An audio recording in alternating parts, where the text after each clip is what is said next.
আসসালামু আলাইকুম, সবাইকে স্বাগতম।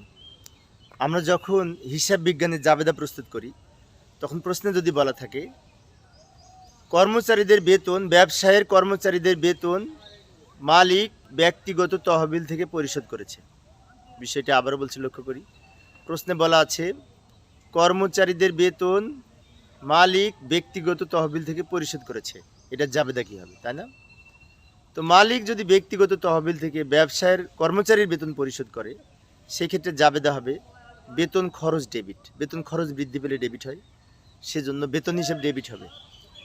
আর মালিক যেহেতু বাড়ি থেকে টাকাটা নিয়ে এসে ব্যবসায় দিয়েছে তাই মূলধন হিসাব বৃদ্ধি পাবে। মূলধন মালিকানা সত্ত্ব বৃদ্ধি পেলে ক্রেডিট। অর্থাৎ মালিক কর্তৃক কর্মচারীর বেতন পরিশোধ করা হলে জাবেদা হবে বেতন হিসাব ডেবিট, মূলধন হিসাব ক্রেডিট। বিষয়টি আবারও বলছি, লক্ষ্য করি। মালিক কর্তৃক কর্মচারীদের বেতন পরিশোধ করা হলে জাবেদা হবে বেতন হিসাব ডেবিট এবং মূলধন হিসাব ক্রেডিট। যেহেতু মালিক নিজে বাড়ির থেকে টাকাটা নিয়ে এসে ব্যবসায়ীর বেতন পরিশোধ করেছে সেজন্য মূলধন হিসাব ক্রেডিট হবে। ধন্যবাদ সবাইকে।